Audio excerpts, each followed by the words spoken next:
ఈ సంక్రాంతికి Ram Charan game చేంజర్తో pan ఇండియాకి గురిపెట్టగా బాలకృష్ణ డాకు మహారాజ్ అంటూ యాక్షన్ ప్రియులకు స్పాట్ పెట్టారు. ఇక విక్టర్ వెంకటేష్ అయితే సరదాగా కామెడీతో ఆడియన్స్ ముందుకు సంక్రాంతికి వస్తున్నాం అంటున్నారు. 3 సినిమాలు 3 డిఫరెంట్ జోనర్స్ తో ప్రేక్షకుల ముందుకి రాబోతున్నాయి.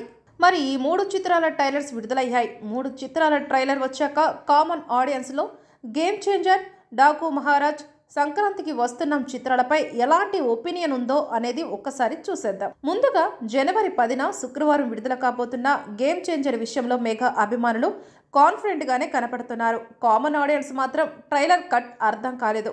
ఇండియన్ 2 చూశాక గేమ్ చేంజర్ పై నమ్మకం కుదరడం లేదు.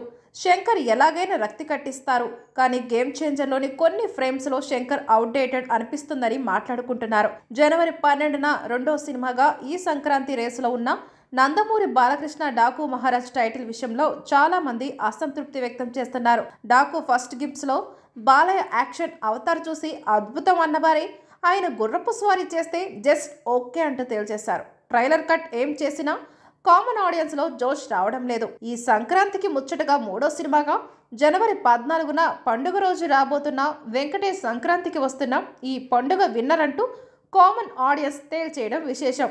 సక్సెస్ఫుల్ డైరెక్టర్ అనిల్ రావిపూడి ఉండడం, సంక్రాంతికి వస్తున్నాం ట్రైలర్ ఫ్యామిలీ ఆడియన్స్ కు కనెక్ట్ అవడం, ప్రమోషన్స్ పరంగా ఈ చిత్రమే ప్రేక్షకులకు దగ్గరవడం అన్ని ఈ చిత్రాలకు ప్లస్ అయ్యాయి. మరో 5 రోజుల్లో అసలు సిసలు పొంగల్ విన్నర్ ఎవరు అనేది ఆడియన్స్ డిసైడ్ చేసేలోపే కొంతమంది ఈ రకంగా తమ ఒపీనియన్ ని షేర్ చేస్తున్నారు.